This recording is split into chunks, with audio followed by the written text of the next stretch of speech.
que está impuesta por la voluntad soberana de la colectividad, ¿no? O sea, hay muchas definiciones de lo que es el derecho, tomamos lo más amplio que se pueda. Disciplina normativa de la conducta humana, dentro de las relaciones sociales, y que está impuesta por la voluntad soberana de la colectividad. O como dijo Santo Tomás, la ordenación racional que mira al bien común.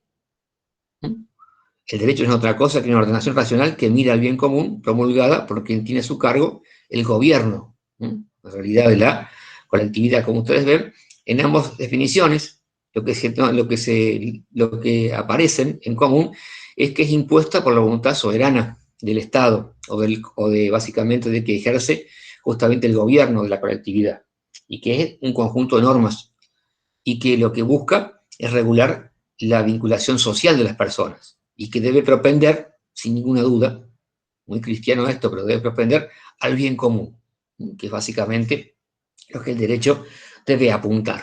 Eso es básicamente lo que es el derecho en general. Nosotros tratamos derecho civil y comercial, porque es derecho privado.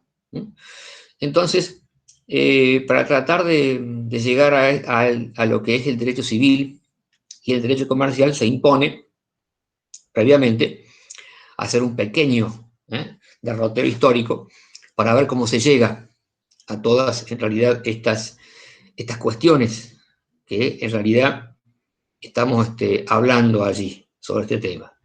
Resulta ser que la principal rama, por la materia civil y comercial, es el derecho civil en sí mismo. Remontándonos a los orígenes del derecho civil, voy a hacer un breve paneo porque el tema lo va a abordar justamente Agustín Andrich en otra materia que les da a ustedes, que se llama Derecho Romano, que está con la doctora Cristina Filippi, que es la profesora titular de la materia, cuyos conocimientos en el tema son en realidad muy importantes. Pero ya le van a hablar del derecho romano y del corpus juris civilis. El derecho civil, tomado en realidad dentro de una acepción, se identifica con el jus civilis, básicamente con el derecho romano, con el jus civilis. También puede decirse que el derecho civil es el derecho que cada pueblo se dicta a sí mismo. Por eso es viable, decían los autores, acá, por ejemplo, en Córdoba, el doctor Guterres Cáceres, que era la obra que se usaba antiguamente, cuando estaba el Código Civil de Vélez vigente, más allá de las incesantes obras de derecho civil que dieron a luz en esos tiempos, muchas veces se echaba mano a ese viejo manual muy sabio de lo que es el derecho civil. En ese texto se decía básicamente que el derecho civil también podía ser tomado desde otro ángulo, como el derecho, como les decía, que cada pueblo se dicta a sí mismo. Por eso, decía este autor, era tan válido decir que las leyes de Solón de Atenas constituyeron el derecho civil de los atenienses. Como se puede hablar, por ejemplo, de derecho civil argentino, brasileño, español, alemán, pero también se identifica, como les digo, con lo que sería el jus civilis. Cuando comenzó toda esta historia allá en Roma, había una dualidad de regímenes jurídicos. ¿Por qué digo dualidad?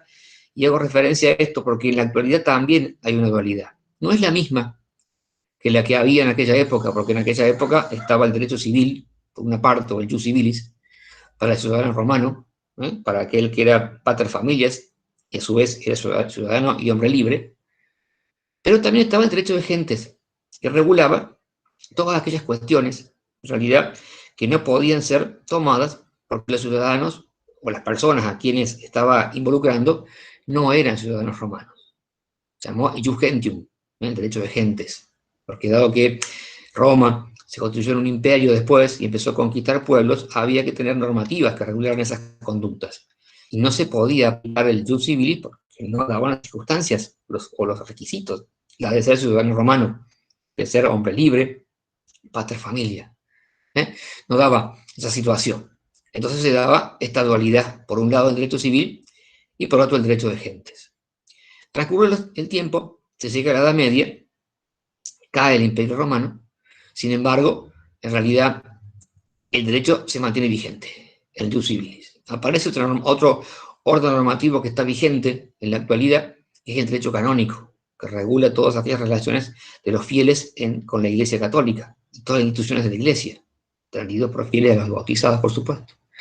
O sea que en ese periodo la dualidad fue derecho civil, derecho canónico. Cuando, con el advenimiento del Estado moderno, ya la dualidad no pasa por allí.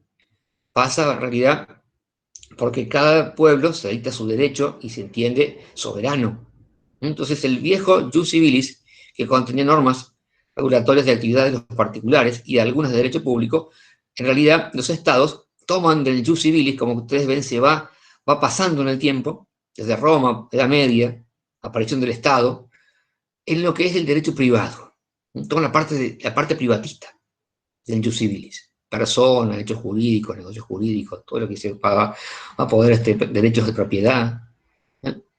Y entonces los estados, ya las normas de derecho público se las dictan a sí mismos. Entonces ya la dualidad no fue, en realidad, derecho civil o jus civilis, jus gentium, ni derecho civil o jus civilis y derecho canónico, sino derecho privado, que estaba compuesto por el viejo derecho civil en todos los aspectos que eran, en realidad, para los particulares, y derecho público. ¿Ves? La dualidad se mantiene, derecho público y derecho privado. El derecho vigente de la actualidad, eso que hemos estado hablando, ese conjunto de normas que regulan la conducta del hombre en la sociedad, impuestas por la voluntad soberana de quien tiene a cargo la colectividad, se sigue dividiendo, como en aquella época, del comienzo de la época moderna, con la aparición del Estado, en derecho público y en derecho privado. Ahora, básicamente no es tan sencillo, en realidad, establecer, en realidad, qué es el derecho público y qué es el derecho privado. Por ejemplo, en Roma se expresó que el derecho público es el que trataba el gobierno de los romanos, y privado el que refiere a la utilidad de los particulares, como una primera aproximación. Derecho público, el gobierno del pueblo romano, y privado el que regulaba los particulares en cuanto esto le era útil. Entonces ha habido diferentes criterios para establecer si había un derecho público o un derecho privado. Entonces no está tan claro el tema, hoy en día siempre hay básicamente, o sea, está claro, pero hay en realidad diferentes posiciones respecto de esto. Entonces se ha buscado establecer cuál es la pauta sobre cuándo se está en un lado o en el otro. Entonces se han dicho por allí que según la fuente creadora, en realidad, si era en realidad el Estado, a través de su soberanía, o el particular a través de lo que es lo que sería la convención, autonomía de la voluntad, determinaría si estamos en un lado o en otro. En el primero, como derecho en realidad público, el segundo como derecho privado. O los intereses que estaban en juego, el interés general, por un lado, para el derecho público, y el particular para el privado. O el sujeto que integra la relación jurídica. Si es el Estado, en realidad, u otra persona pública, es derecho público, y si es un particular, es derecho privado. Pero como se dice por allí, todos estos criterios, en más o en menos, tienen reparos, o tienen en realidad cuestiones discutibles. Porque en el derecho privado, la fuente creadora no es solamente la voluntad de las partes, la llamada autonomía de la voluntad. Porque hay normas que son inderogables y están impuestas por la ley.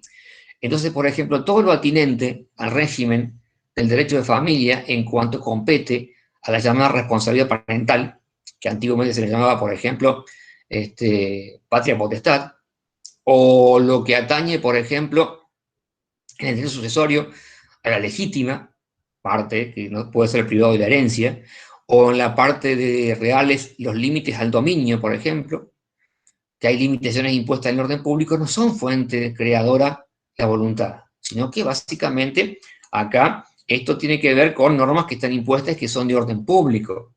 O sea que si decimos que estamos en derecho privado cuando es la voluntad la que crea la norma, el acuerdo, en realidad, y público cuando lo crea el Estado, entre particulares hay veces normas que son inderogables, son de orden público, no se pueden modificar. En cuanto a los intereses, si bien el derecho público sin duda que cuida intereses que son generales, cuando se trata, por ejemplo, en el derecho privado, el régimen de la minoridad, por ejemplo, o el régimen de las personas incapaces, estamos hablando que ahí lo que se tutela también son intereses generales, no solamente eso. Y muchas veces, por allí el Estado interviene en relaciones jurídicas y sin embargo no estamos hablando de que el sujeto que actúa, en realidad en ese caso, lleva su actuación a la órbita del derecho público, puesto que muchas veces el Estado actúa como sujeto de relaciones jurídicas como particular. No es lo mismo cuando el Estado emite básicamente un acto administrativo que cuando, por ejemplo, realiza una compra, en realidad, por ejemplo, de insumos para que tengan los empleados que atienden en realidad en la administración pública, por ejemplo, papel, lapiceras, computadoras, lo que utilice, ahí está actuando como sujeto de derecho privado. ¿No? Ahora, cuando hace un acto administrativo y de una concesión, sin duda que está actuando en calidad de sujeto de derecho público. O sea que estas pautas son ciertas, pero no son determinantes. O sea, según la fuente, según el interés y según el sujeto, no es tan categórico que sea derecho público por un lado o derecho privado por el otro. Entonces, básicamente, ahí lo que subyace, lo que determina si estamos en presencia de un área o del otro, es en realidad la idea de lo que es subordinación o coordinación. Es decir, cuando el Estado, cuando el derecho, mejor dicho, actúa desde la órbita del derecho público, hay una idea de subordinación. El particular está subordinado al Estado en función de la soberanía. En cambio, cuando el particular se relaciona con otro particular en una relación jurídica, lo hace en un plano de coordinación. No hay subordinación, sino coordinación. De manera que los términos que quizás manifiesten de manera más categórica que estamos en presencia de un área o del otro, son estas dos palabras: subordinación para el derecho público respecto del particular, coordinación para el particular respecto del derecho privado. Entonces, cuando el Estado se reserva una esfera de actuación para regular todo lo atinente al funcionamiento del mismo y de este con los particulares, en estado de subordinación, sin duda que es derecho público. Ahora, cuando el Estado le deja al particular una esfera de actuación para que actúen en plano de igualdad un sujeto con otro, en plena coordinación entre sí, sin duda que estamos en presencia de lo que sería el derecho privado. Quiero también significar que eso que ya estaba tan claro y categórico en la época que yo estudiaba hace muchos años, en la actualidad está un poco en tela de juicio, en lo que atañe a que el derecho es público o es privado, como decir esto es blanco o esto es negro, de manera así sumamente categórica. No es tan así hoy en día este tema. Esto tiene que ver con que hay una expresión que se utiliza, una frase, que se alude a la llamada constitucionalización o publicización del derecho privado. Esto que fue categórico en unos tiempos, cuando se modifica la Constitución en el año 1994, resulta ser de que se inserta en el artículo 75, inciso 22, se insertan los tratados de derechos humanos que tienen igual jerarquía, básicamente, que las leyes, que la Constitución misma, mejor dicho. Y no solamente ese, sino otros tratados más. Entonces, en virtud de la supremacía constitucional, esos tratados han incidido en el derecho privado y lo han ido modificando, lo han ido adecuando para estar acorde con la Constitución. Esos tratados de derechos humanos que están en realidad conforman ese llamado bloque de constitucionalidad y que conforman el 31 hay supremacía. Está en realidad la Constitución, los tratados de derechos humanos, otros tratados también, y después las leyes que se va dictando en la nación. Artículos 40, 41 y 42. Entonces, en realidad, ahí se reformó, y en realidad entró la tutela de derechos nuevos, como el medio ambiente sano, derechos de los consumidores usuarios, el derecho a la preservación del patrimonio cultural, el derecho de las comunidades aborígenes, la diversidad biológica también, la defensa contra la discriminación, y la competencia, todas estas cuestiones, en realidad, han incidido en el campo del derecho privado. Y de cierta forma ha sufrido el derecho privado la intromisión, si se quiere, del derecho público dentro de su campo de actuación. Ejemplos para que esto pueda ser entendido claramente cómo fue esta cuestión que data, como les digo, de 1994 y que hasta 2015, concretamente hasta el 1 de agosto de 2015, fecha en que entró a regir este código que ustedes en realidad están estudiando o van a estudiar, hubo un periodo de transición entre 1994 y 31 de julio de 2015, varios años de transición, en donde los tratados que Argentina había suscrito y que tenían rango constitucional según la Constitución reformada, en el artículo citado, en realidad se contraponían o se contradecían con lo que la norma interna, ley interna, por ejemplo, la ley 340, que era justamente la ley 340, la ley del Código Civil de Vélez Sarsfield, que entró a regir el 1 de enero de 1871, 1871, y rigió hasta el 31 de julio del 2015, porque el 1 de agosto entró a regir el actual Código Civil y Comercial de la Nación. Entonces, por ejemplo, decía un artículo que era el 54, que no importa el número, que eran incapaces de hecho absolutos los menores impúberes, que son, por ejemplo, que eran aquellos menores que tenían menos de 14 años. Y al ser incapaces de ejercicio, o de hecho, como se decía en esa época, absolutos, no podían ejercer por sí mismos ningún derecho.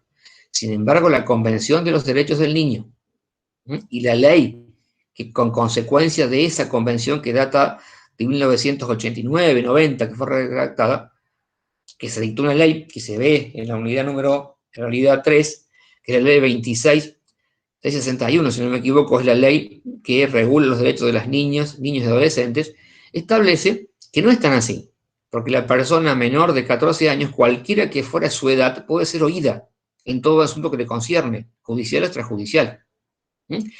Y el ser oído de un menor no implica que se va a reunir con el juez, se va a sentar en su escritorio del otro lado y le va a exponer sus ideas, sino que expondrá en realidad de la manera que él puede hacerlo, jugando, dibujando, es escuchado, básicamente. Por ejemplo, en la parte que atañe a la adopción, si tiene en realidad más de 10, no 14 como antes, 10 nomás, tiene derecho a ser oído en el proceso de adopción, por ejemplo, el Profe, menor. disculpa, ¿Sí? ¿cuál era la ley de qué número?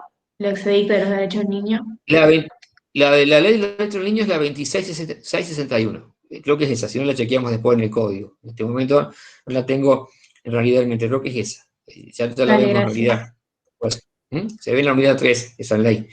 Esa ley, como te digo, lo que pone en marcha fue, digamos, esa convención de los derechos del niño. El código actual directamente pone en funcionamiento muchos de los artículos que tiene la ley, que a su vez, en realidad, se fundan en esa convención. También Argentina había suscrito, por ejemplo, convenios internacionales que trataban los derechos de las personas con discapacidad. Y en esa convención se establece que la manera del lenguaje, el lenguaje que se puede expresar, no es solamente el escrito, sino que puede ser por signos, por señas, lenguaje de señas, sistema braille o cualquier otro que pueda inventarse. Sin embargo, el Código Civil, en ese periodo que fue del 94 al 2015, en ese artículo 54, decía como inciso tercero, que eran incapaces de ejercicio de hecho absolutos los sordos mudos, que no podían darse a entender por escrito. O sea que hasta 2015, 31 de julio, quien fuera sordo mudo y no supiese leer ni escribir, no podía ejercer por sí ningún tipo de derechos. Había un curador que es el que lo representaba. Cuando del 94 al 2015 ya la ley, y mejor dicho, la Convención de las Personas con Derechos con Discapacidad, aprobada por Argentina, decía que el lenguaje no solamente era el escrito, sino podía ser el de señas, Entonces, ¿qué pasaba allí? Había una discordancia entre el derecho interno y la Constitución. La Constitución es derecho público, el derecho interno que regula esta cuestión, que es civil, es derecho privado. ¿Qué quiere decir esto? Que el derecho público estaba incidiendo en el derecho privado, en lo que se llama este fenómeno que se denomina la constitucionalización del derecho privado. Entonces, ¿qué ocurre básicamente con esta historia? Y que incide muchísimo y cambia todas las cuestiones. Entonces, el derecho privado, si bien se mantiene la diferencia con el público, tiene un embate de parte del derecho público. Porque, ¿qué pasa? Es decir, hay normas, en realidad, que están incorporadas a la Constitución, que tienen, como se dice, eficacia directa.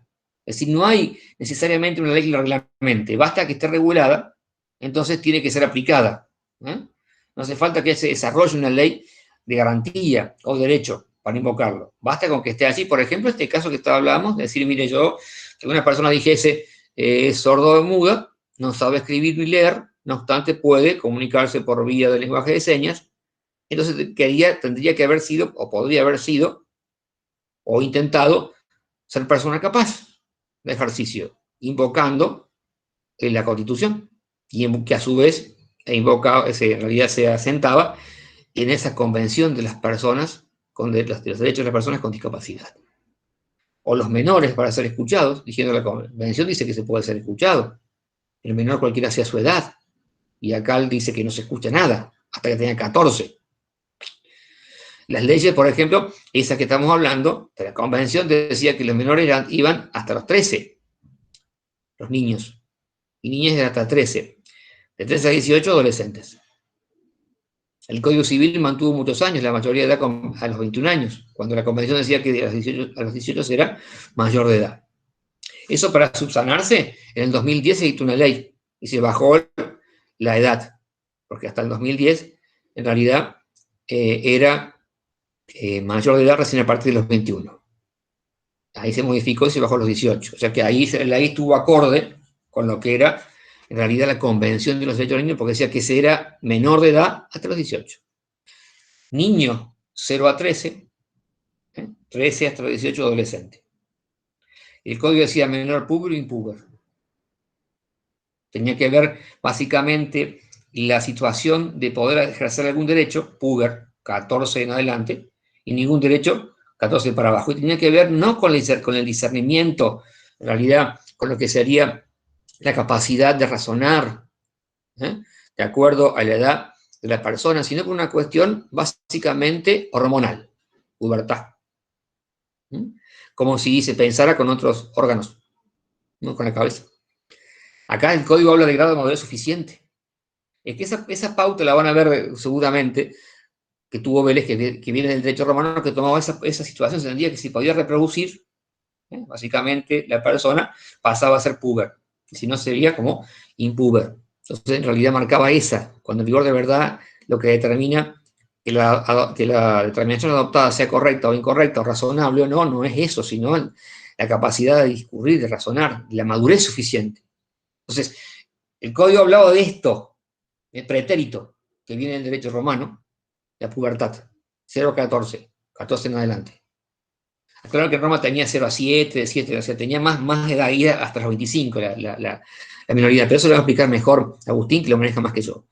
Pero la convención, que como te digo, es de fines de 1990, 89-90, no tomaba ese parámetro, tomaba el grado de madurez suficiente de la persona, no tomaba pautas en realidad tan rígidas. Entonces, evidentemente ahí había problemas. Entonces, ¿qué pasaba con eso? Quedaba derogado, o sea, se aplicaba directamente, mejor dicho, una eficacia directa, en realidad el tratado de las personas con discapacidad o de los menores de edad, los derechos del niño, por sobre las normas que decía el código.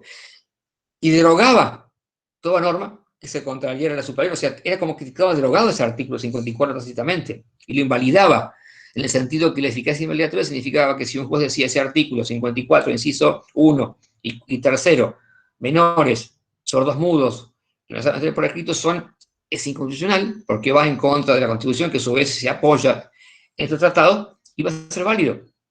Y también sirve para interpretar. los textos comprendidos, en realidad, esta figura de la llamada constitucionalización del derecho privado. No obstante ello, no ha perdido la capacidad supletiva que tenía el derecho civil, que se había referido a ella. Supletiva porque se aplicaba en caso de lagunas de otros derechos.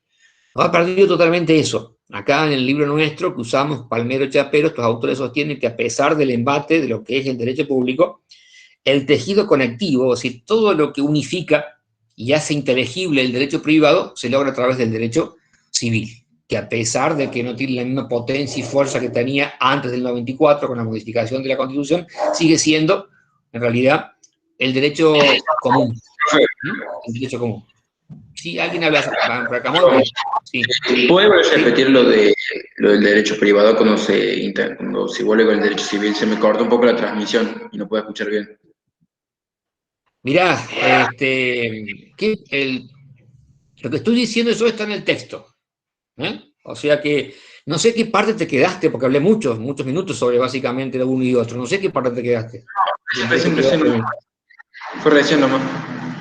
Bueno, de que más allá de que a partir de 1994 ha tenido el derecho civil una disminución de campo de actuación en cuanto a derecho común se refiere, porque el derecho civil se aplicaba como derecho común, cuando las normas desmembradas del derecho civil, por ejemplo comercial, laboral, lo que fuera, no tenían en realidad solución, se aplicaba el código. Eso evidentemente fue así muchos años. Hoy en día está la Constitución también con injerencia en esos campos de actuación, pero sigue siendo, a pesar de todo, el tejido conectivo de todo el derecho privado, porque es el derecho más antiguo, el jus civilis, el derecho civil, básicamente. Así que a pesar de toda esta cuestión que yo estoy hablando, de todo este avance del derecho que es en realidad derecho público sobre el privado, bueno, no obstante ese avance que estamos hablando, el derecho privado mantiene todavía plena lozanía el derecho civil, como derecho en realidad común, integrador, conectivo de todo el derecho privado, a pesar de ello, ¿no? Pero con mucha menor intensidad que antes. En cuanto a lo que atañe, en realidad, a lo que serían las fuentes del derecho, tenemos por ahí las fuentes que son formales, como las fuentes que son materiales. La fuente formal, básicamente, es la ley, entendida en sentido amplio, ¿verdad? La ley, en realidad. Es decir, por algunos casos también es la costumbre, cuando el ordenamiento lo trae como obligatorio. Algunos autores hablan de la jurisprudencia cuando son fallos plenarios que en realidad que obligan al resto de los jueces, por otros únicamente la ley. Esa es la fuente formal del derecho y se plasma básicamente en el artículo 1 del Código que dice fuentes y aplicación. También está la fuente material. Las fuentes materiales son los casos donde aparece la doctrina, la jurisprudencia, la equidad o la autonomía de la voluntad o el derecho extranjero, que son los que en más o en menos fijan el contenido de la norma positiva. Entonces, básicamente ahí tenemos la fuente material. Es un factor que contribuye a fijar el contenido de la norma. Esa es la fuente material del contenido. La formal tiene que ver con, en realidad, la ley. Por eso hay sistemas que son en realidad divididos en ese sentido. Algunos son monistas, únicamente para uno es la ley, y otros son pluralistas. Es la ley, más la costumbre, más la jurisprudencia, más la doctrina, y va aumentando según básicamente cómo se entienda el tema. Ahora, en el Código Civil, el artículo 1 dice, los casos en que en este código rigen deben ser resueltos según las leyes. Estamos hablando de fuente formal, que sea aplicable. Conforme también en la Constitución Nacional y tratados de derechos humanos, en que la República sea parte.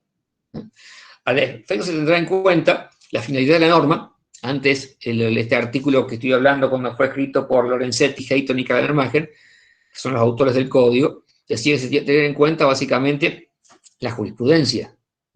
Sin embargo, en realidad, según la circunstancia del caso, sin embargo, acá dice que la finalidad de la norma, eso fue cambiado.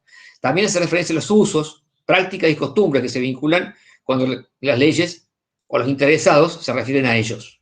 En realidad, situaciones no reglamentadas, siempre que no se pongan en realidad al derecho. Artículo 1 del Código. No nos olvidemos que los usos son en realidad prácticas que hace un grupo de personas, por ejemplo, el caso de los comerciantes.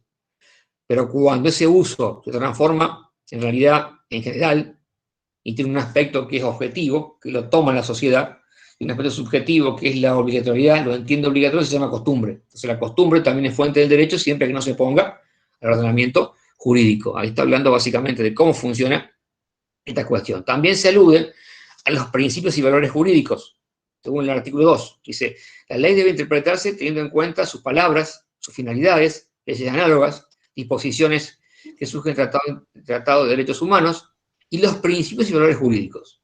Profe, O una sea, consulta, así que, perdón que le interrumpa. ¿sí? En el segundo párrafo del artículo 1 dice, los usos de práctica y costumbres son vinculantes cuando las leyes o los interesados se refieren a ellos o en situaciones no regladas legalmente. ¿Qué sería una situación Sí. no reglada legalmente? No está prevista en la norma, pero que básicamente los particulares no es contraria a la norma, o sea, no está arreglada en realidad esa costumbre o ese uso. No está arreglada la costumbre o el uso, no está arreglada, pero no es contrario al derecho, entonces puede ser vinculante en el caso, en realidad, cuando el interesado refiera a ellos. Las prácticas comerciales, por ejemplo, en ese sentido, en realidad, siempre que no sean contrarias al derecho, son válidas. Un grupo de personas tiene una práctica determinada.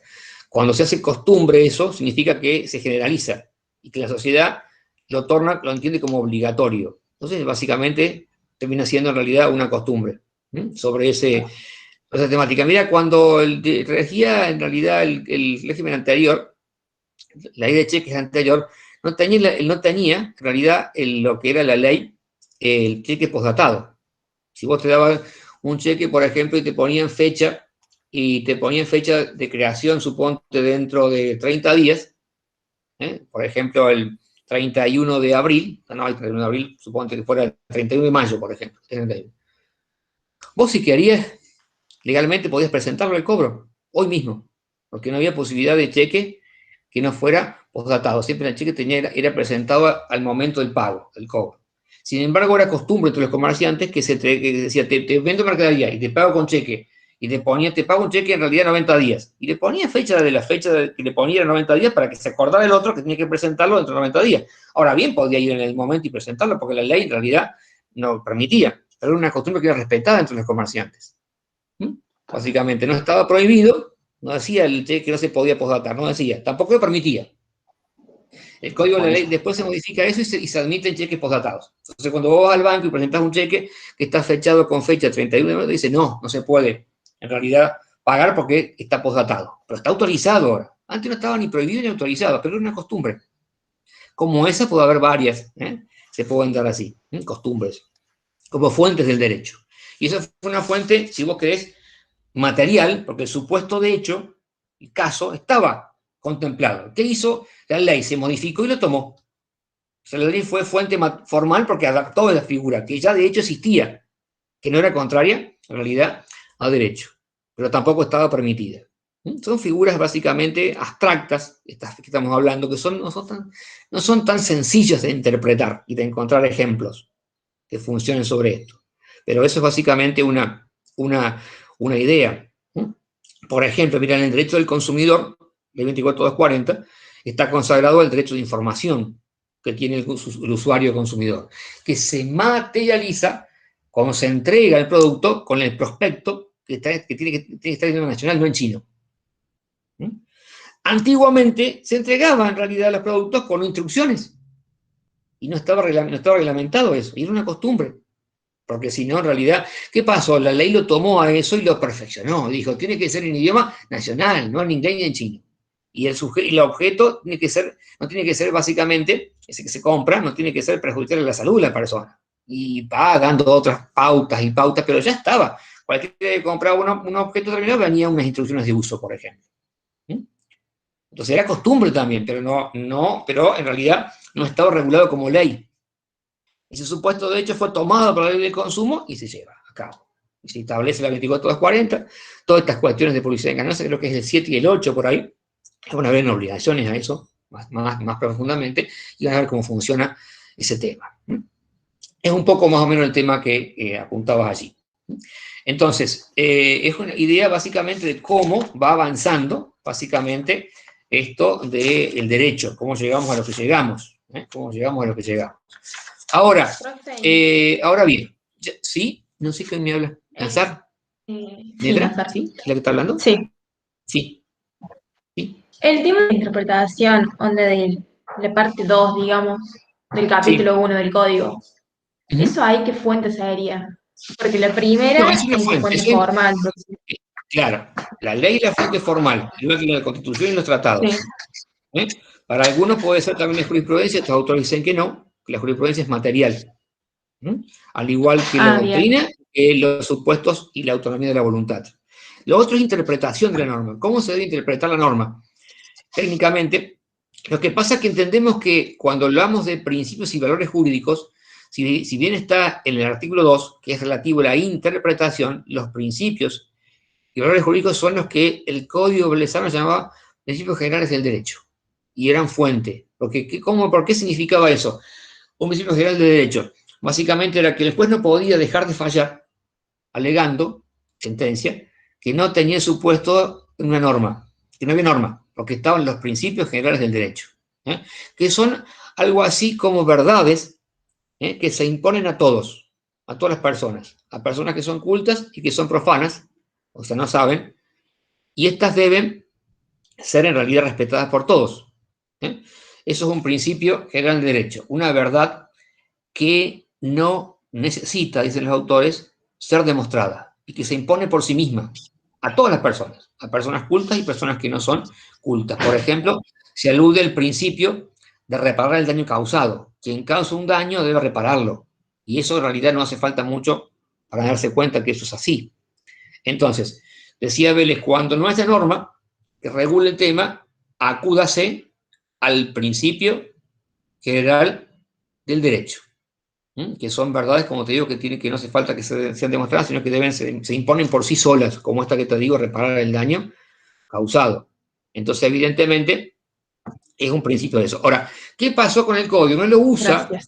a los principios y valores jurídicos como fuente, sino que lo lleva a la parte de interpretación, lo que lo lleva a los autores del libro, Palmero Chapero, a decir que es un error de ubicación, que los principios y valores jurídicos deben estar en el uno, como fuente del derecho y no como tipo de interpretación. Porque interpretación en realidad es tratar de llegar a desentrañar lo que el legislador quiso decir. Entonces, primero es las palabras y después la finalidad de la ley. Después leyes Bien. análogas y después tenemos otras que son en realidad los tratados de derechos humanos.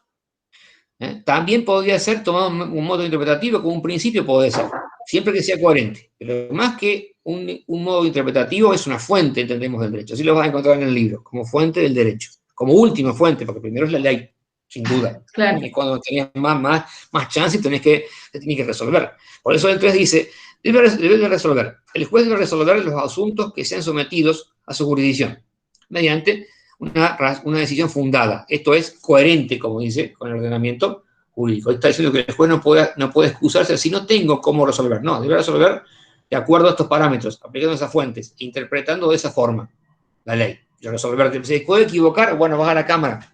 Y si no está mal la Cámara, te va al Tribunal Superior de Justicia. Si no, termina en la Corte. Porque no te gusta lo que dijo el juez. Pero evidentemente no puede ante un juicio no resolver diciendo no sé qué hacer con esto, la verdad que no lo entiendo. No tengo norma, no resuelvo nada. Algo tiene que resolver. Y en última instancia acudir a esto, al principio y valor jurídico para darle solución al diferendo.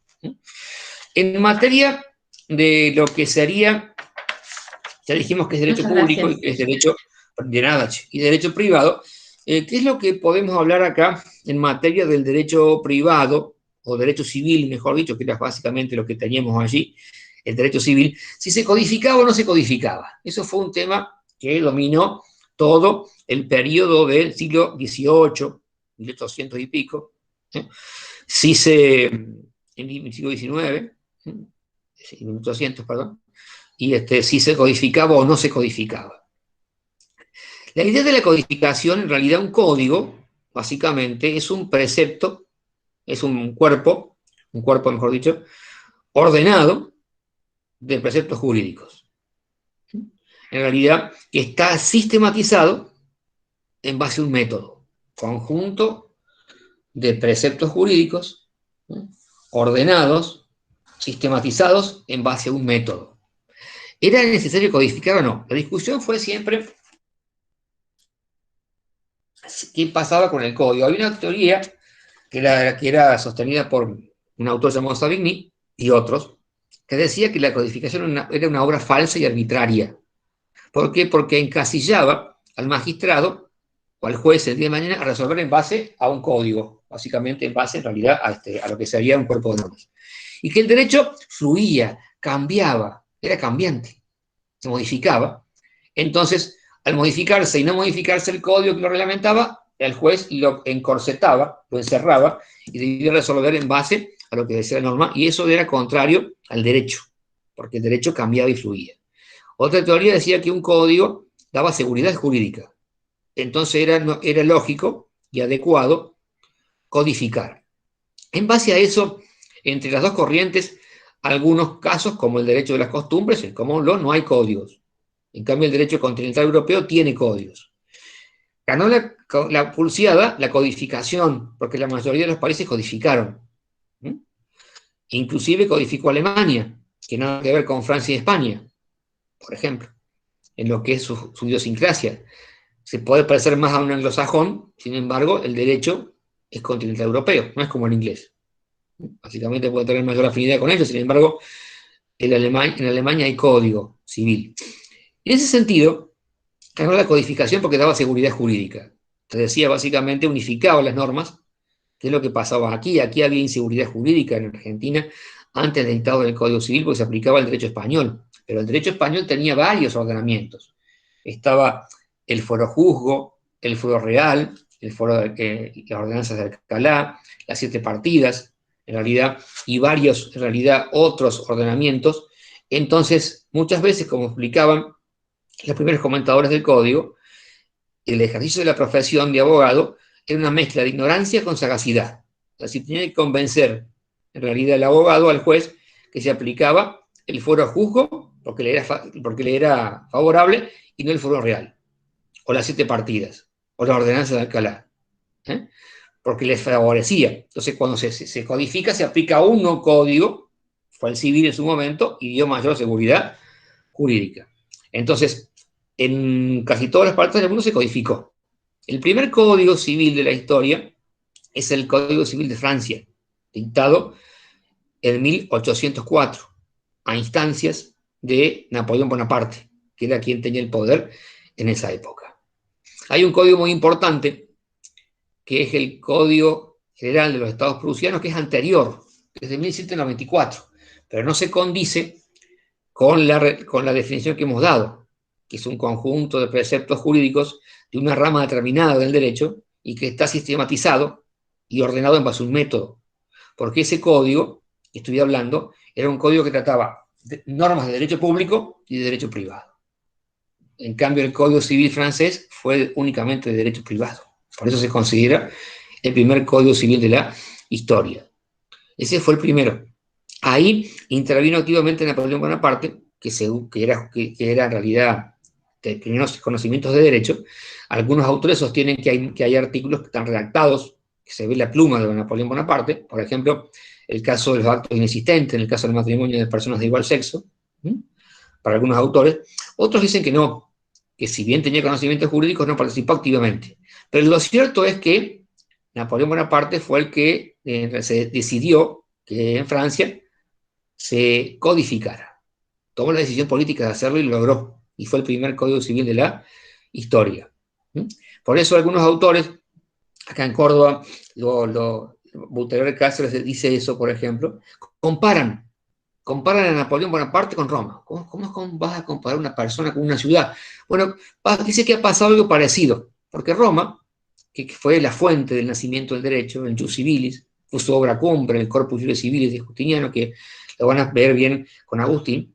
Roma se extinguió, política y territorialmente. Cayó el Imperio Romano. Sin embargo, el derecho sobrevivió, porque lo tomaron los diferentes pueblos, hasta el día de hoy sobrevivió, porque el derecho civil argentino, o el español, o el alemán no es otro que el derecho romano remozado, acomodado a los tiempos. O sea que este autor decía que Roma se había sobrevivido a sí misma, porque extinguido el imperio, política, y territorialmente dejó un legado monumental, que fue el Corpus Juris Civilis, que fue tomado por los diferentes pueblos, incluso por los pueblos que los conquistaron, en realidad, a Roma, con los pueblos que tenía Roma bajo su poder. Entonces Roma se sobrevive a sí misma porque aún extinguida dejó vigente el derecho. Napoleón pasó más o menos parecido, dice este autor. Puede haber sido mejor, muy bueno o mal estratega, buen militar, mal militar, buen gobernante o déspota o como le quieras llamar, o bueno o malo. Pero dejó un legado, se sobrevivió a sí mismo, dejó un legado que fue el Código Civil de Napoleón, el Código Civil francés, que fue justamente el pionero y por el cual después se fueron armando, codificando los códigos siguientes. No solo tuvo el tino, este emperador, de redactar el primer Código Civil de la historia, que por lo menos que se dictara, más allá que participara él o no, que se editara, que se editó, sino que también a Francia le cabe el honor de haber tenido el primer Código de Comercio de la historia, de 1807. O sea que en Francia hubo el primer Código Civil, el primer Código de Comercio. Y ambos, Código Civil de Francia y Código Civil de Comercio, han sido bases del Código Civil argentino y del Código de Comercio argentino. Los dos. O sea que es bárbaro eso que este autor ha dicho, ¿no es cierto? Por supuesto que la codificación fue ganando terreno, se codificó en muchas partes del mundo. Argentina no fue, por supuesto, excepción a esto. Se dice que un código excepcional fue el Código Civil alemán. Los alemanes en realidad decidieron codificar allá por 1875, 1875. Terminó la labor codificadora, a pesar de que eran alemanes y muy eficientes, en 1900. El Código alemán tardó 25 años en hacerse. Entró a regir en 1900 y recogió la sabiduría jurídica de todo el siglo XIX, todo 1800, y fue armando un código moderno. Y después vinieron otros y otros. El de Vélez de Argentina es de 1871 y duró hasta 2015. Y además, este código rigió en Paraguay. Paraguay no tenía código civil, adoptó el Código Civil argentino hasta 1987, que dictó su propio código civil. Fíjense la importancia del Código Civil de Vélez, que fue base del actual, junto con otros códigos, por supuesto, más modernos, y otras fuentes que ha tenido.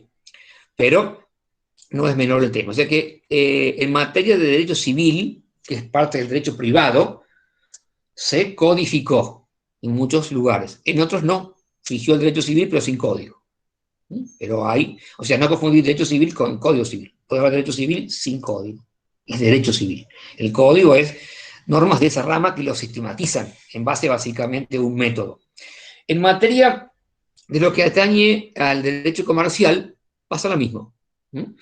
Se dictó un código de comercio que fue el primero que tuvimos nosotros, en 1859, si no me equivoco, es el código de comercio, que fue el código de comercio de la provincia de Buenos Aires. Y después, cuando a Buenos Aires se une a la Confederación, pasa a ser el Código de Comercio de la Nación, y era anterior al Código Civil de Vélez. En la actualidad se derogaron esos dos códigos y hizo uno solo, el Código Civil y Comercial. ¿Por qué es eso? ¿Por qué en realidad es así la cuestión? ¿Por qué es así? Bueno, es que se dijo, como te decía hace un rato, que el derecho privado estaba eclipsado por el derecho civil, que era el derecho común, que era supletorio. Resulta que en la Edad Media, por allí, antes de la Edad Media, los comerciantes del Mediterráneo empezaron a comerciar entre sí. ¿Qué pasaba? Estaban las normas de derecho civil, del derecho romano. Pero ¿qué ocurría? No eran aplicables a la situación que estamos hablando. Porque en Roma, la faz mercantil no la llevaban a cabo los romanos, sino que eran otras personas que no eran ciudadanos romanos. Entonces no se le podía aplicar el derecho civil, con el jus civilis, a ese fenómeno porque no lo regulaba. Entonces apareció una nueva rama del derecho, que fue el derecho comercial, gestado por las costumbres, básicamente, de esos comerciantes. Y ahí el derecho privado, que era esencialmente civil, se desgrana y aparece una rama específica. En lugar de ser general y supletorio como el civil, una parte específica y concreta, que fue el derecho comercial, que tuvo como fuente básicamente las costumbres comerciales. O sea que si hay que ver el derecho privado, decimos hay un tronco que se llama derecho civil. Después tiene ramas, como un árbol, son las diferentes ramas del derecho que se han ido naciendo, como el comercial, como el laboral, que se han ido descindiendo porque empezaron a tener especificidad y el derecho civil no pudo cubrir, porque es general. Ahora, no obstante ello, cuando una cuestión no podía resolverse por esas normas, se recurría al derecho civil para poder, o al Código Civil, para dar, por ejemplo, solución. Y así fue. En nuestro país se editó el derecho civil, el Código de Comercio, después el Código Civil, se estudió separado el derecho civil del derecho comercial. Y se estudió y se dictó en la universidad separadamente, cátedra diferente, civil, comercial por un lado. La Universidad Católica los tuvo a eso hasta el año 2013-14, tuvo en realidad comercial 1 y civil 1. Y civil 2 y comercial 2. Y civil 3 y comercial 3. Estaba civil y comercial. La estatal lo mantuvo dividido hasta el año 99-2000. Hasta ese periodo se estudió, lo estudié así, civil por un lado, comercial por otro. Ya en Pascal y en siglo XXI, por ejemplo, no. Son universidades nuevas, arrancaron con la unificación, con el derecho privado, que componía el civil y el comercial como está el código actual. La Católica fue la última en realidad en ceder espacio y unificar en la cátedra. O sea que en materia de derecho privado fue el derecho civil el primigenio y después apareció el comercial. Y tuvo autonomía. Científica, estudiaba por separado, tenía principios propios. Autonomía didáctica, se enseñaba por separado, en cátedra separada. Y autonomía legislativa, tenía código separado.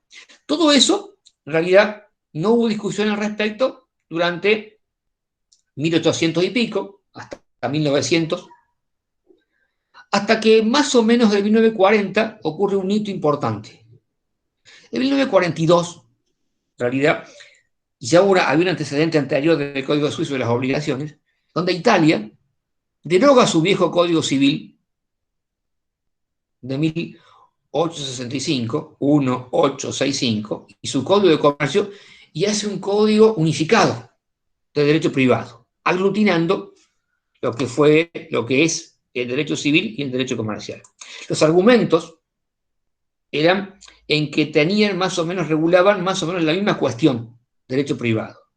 Y que había problemas porque si había código civil, por ejemplo, estaba el contrato de compraventa civil, pero a la par de esto, en el Código de Comercio estaba la compraventa comercial. Y así como estaba, por ejemplo, el depósito civil, estaba el depósito comercial. Era como que había dualidad de figuras, una que era netamente civil y otra que era netamente comercial. Y era complicado el tema, por ejemplo, les cuento, en el Código de Comercio, la compra-venta mercantil o comercial únicamente era para cosas muebles. Porque la compra-venta de inmuebles, aunque sea para revenderlos, se regía por el Código Civil. La compra-venta de inmuebles. Otras cuestiones, hay figuras en realidad que se pasaron del derecho civil del derecho comercial al civil, por ejemplo, y empezaron en realidad a comercializarlo al civil. Entonces, se entendió que una revisión de la cuestión ameritaba unificar lo que antes estaba separado, unificarlo. Así, lo que era un fenómeno único, derecho civil general, que se dividió en civil y comercial, unificarlo otra vez, porque eso había hecho Italia, con su código, y ahí comenzaron los intentos de unificación en Argentina. En Argentina, en lo que atañe al Código Civil de Vélez, siempre hubo intención, en realidad, de modificarlo. La primera vez fue allá por el año 1926. Se le encargó a un profesor o a un estudioso del derecho, un jurista llamado José Antonio Bibiloni, y revisara todo el Código de Vélez. Ya llevaba el Código de Vélez 50 y pico de años funcionando, y lo revisara. Bibiloni. Bibiloni tardó 6 años en revisar todo el Código de Vélez y entregó un anteproyecto de cómo tenía que modificarse el Código. 1932. Lo entregó y el gobierno de entonces formó una comisión para que revisara lo que había hecho Bibiloni. O sea, que revisara la revisión. Fíjate vos. La comisión tiró, como por decirlo de una forma, a la basura el proyecto de Bibiloni, hizo un anteproyecto nuevo, se conoció como anteproyecto de 1936. Ninguno de los dos tuvo eco para modificar el Código de Vélez. 1926, 1936.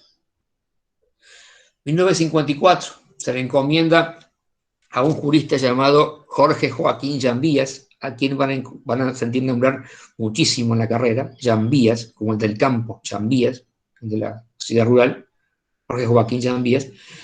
Este autor hizo en realidad un proyecto, también, o anteproyecto de Código Civil, que se conoce como anteproyecto Llambías, de 1954. Tampoco tuvo sanción. Y después, mucho más cercano a nuestra época, hay un hito, que es 1987, donde hay un proyecto de unificación civil y comercial. A este es parecido al actual, ¿eh? Los otros tres eran modificar el Código Civil, no tocaban el Código de Comercio. En 1987 se nombra una comisión para unificar la legislación civil y comercial. ¿Cómo era la mecánica de esta comisión? Derogar el Código de Comercio, derogarlo. Y al civil, traspasar esas normas. O sea, ir a tomar el Código Civil y, en realidad, incorporarle toda la parte comercial, dejando de lado y derogando el Código de Comercio. Después, en 1993, 92, hubo proyectos sobre unificación también. Ya me meto en unificación, pero ya ahora todo esto es unificar, civil y comercial. Uno solo, como el Código Italiano del 42, unificar. 1998, presidencia de Menem, tuvo media sanción el Código de Derecho Privado, que unificaba civil y comercial. Ese proyecto de 1998 lo van a sentir nombrar durante toda la carrera, porque el código actual tiene como base principal el proyecto del 98. Si uno toma un código civil y comercial comentado y empieza a buscar la fuente del artículo, va a decir, porque este artículo es parecido, es igual o más o menos al proyecto del 98. Y otras fuentes más que ha tenido. Pero ese proyecto no prosperó. Hasta que en el 2012 se presenta un proyecto, con Cristina Kirchner en ese momento en el poder, de unificación de la legislación civil y comercial. Se conoce como Proyecto 2012. Y fue ley en el 2014. Y entró a regir en el 2015. Y se conoce como Código Civil y Comercial de la Nación, que derogó el Código Civil de Vélez, el Código Civil y el Código de Comercio, haciendo un solo fenómeno. O sea que, en definitiva, miren cómo es la historia sobre esto. Derecho privado quedó siendo, terminó siendo, mejor dicho, el derecho civil, o el jus civilis de los romanos, pero únicamente la parte privada. Después lo otro se llamó derecho público. Ese derecho privado, que era el derecho civil, los jus civilis, rigió durante mucho tiempo, pero no pudo tomar ciertas situaciones de hecho, por ejemplo, en la parte comercial, porque no lo regulaba. Entonces nació en base a eso el derecho comercial. Y se dictó códigos de comercio. Después, ya en el siglo pasado se entendió que tener código de comercio, código civil, enseñar civil por un lado y comercial por el otro era engorroso, porque tenía básicamente los mismos contratos: compra-venta comercial, mutuo comercial, depósito comercial, compra-venta civil, mutuo civil, depósito civil. Entonces era mejor unificarlo en un solo código. Y entonces es lo que actualmente ha ocurrido. Y se ha unificado en la parte legislativa y en la parte didáctica, porque se enseña junto, civil y comercial. Y en lo que es la autonomía científica, se entiende que es derecho privado y abarca las dos facetas.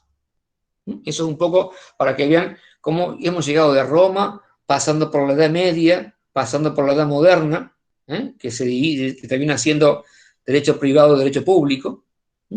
¿Qué se entiende por derecho público y privado? ¿Qué le pasó en la actualidad al derecho público y privado, que ha tenido el embate del público? Y ahí nos metemos en el caso de lo que se conoce como la constitucionalización del derecho privado. Después vamos viendo en realidad cómo se codifica. Quieren codificar unos, otros no, gana la codificación. Se codificó en civil y comercial, porque apareció el derecho comercial.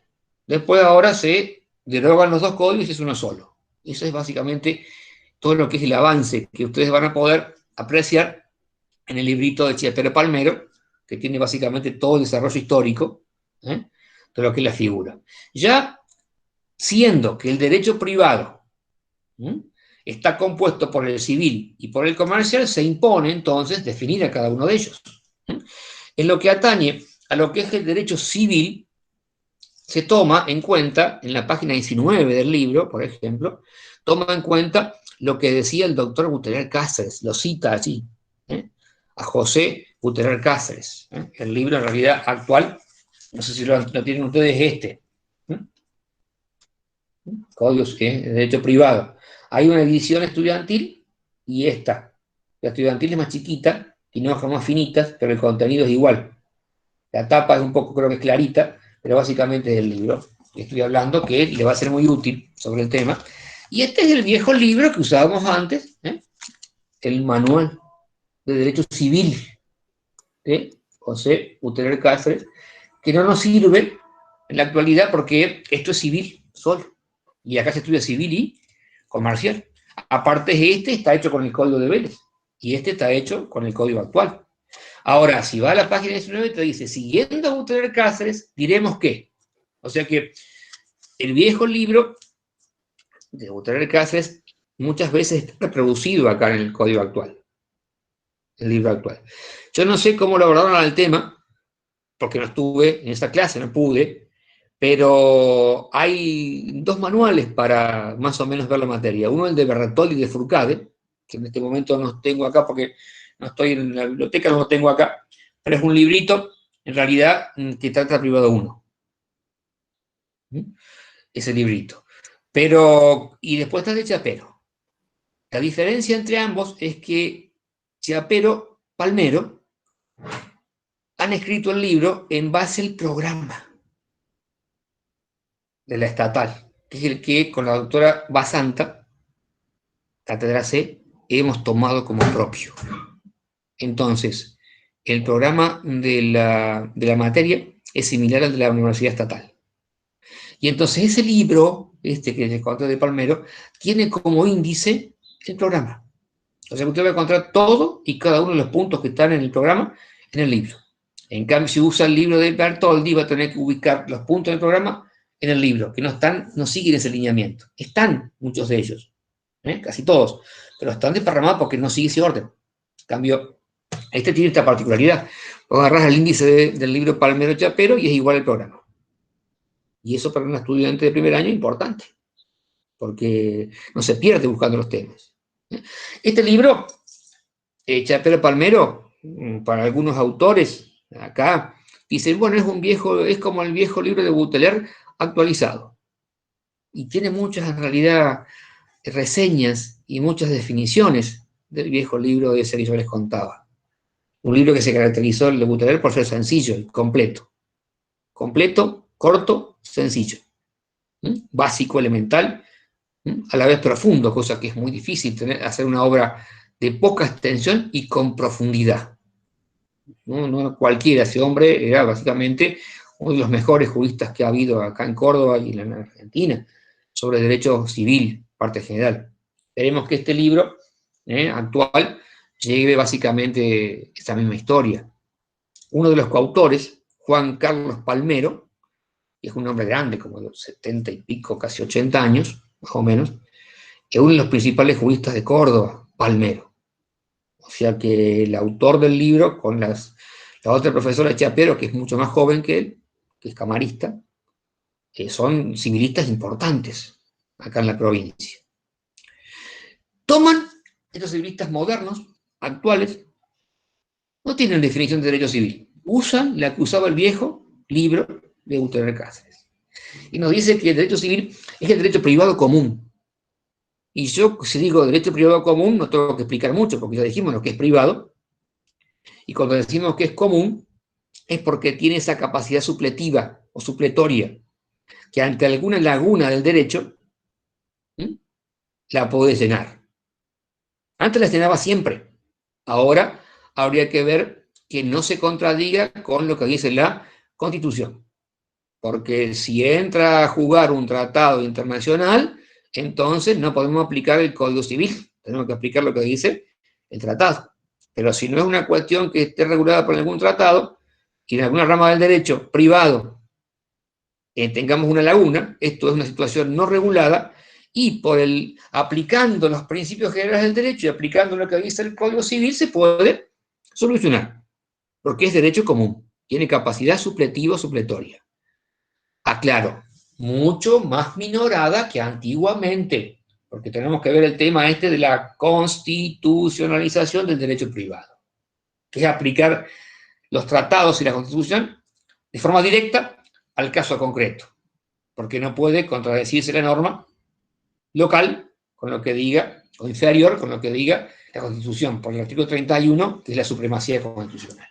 Derecho privado común, dice la norma, que rige integralmente la situación de la persona dentro de la comunidad. ¿Por qué la rige integralmente? Porque la toma desde el momento de la concepción. Tema interesantísimo para estudiar, lo van a ver después, no sé quién le tocará darlo, la concepción. Si es persona, en el derecho argentino por tradición, por la opinión de Vélez Sarsfield, que a su vez se basó en la opinión de Freitas, que era un jurista brasileño, que estaba escribiendo un código para el Imperio de Brasil, y que Vélez tenía acceso. El Código Civil velezano, la principal fuente de Vélez fue Freitas, el Código Civil para Freitas. Freitas murió antes de terminar la obra, pero Vélez, a medida que escribía, tenía a su mano, en realidad, copias de los manuscritos, en realidad, de Freitas. Vélez tuvo un código de 4.051 artículos, 4.051 contra 2.670 que tiene 4.051. Más o menos la influencia de Freitas llega hasta el 3.007. Y entonces él cuenta que en una nota, Vélez, que hasta el 3007 había tomado la mitad de los artículos de Freitas, o sea, 1500. Entonces que la influencia de Freitas es notoria en Vélez. ¿Y qué tiene que ver con lo que estamos hablando? Que para Freitas se era persona no del nacimiento, sino de la concepción. La unión de los gametos masculino y femenino. La concepción. Se llama persona por nacer. Esa fue una tradición en el derecho civil argentino. Y el código actual lo mantiene. O sea, se es persona de la concepción. Artículo 19 del código actual. Antes era 73 del código de Vélez. Entonces, básicamente, él dice la definición ya mirada integralmente. ¿Por qué? Porque lo toma desde la concepción. Y lo toma el sujeto en todos sus aspectos. En todos sus aspectos. Porque lo miramos al sujeto en lo que es en sí mismo. Y si lo miramos al sujeto como esta definición en sí mismo, vamos a ver que el sujeto tiene, artículo 51 de en adelante, derechos que son personalísimos. O sea, derecho a la imagen, derecho en realidad a lo que es la intimidad, derecho a la voz, la dignidad de la persona, derecho a disponer del propio cuerpo. O sea, que tiene derechos personalísimos. Por eso el derecho a ser persona. Tiene la persona, si la mirás en sí misma y todo lo que es inherente a ella, los atributos. Los atributos son cualidades que tiene en realidad la persona que no pueden faltar.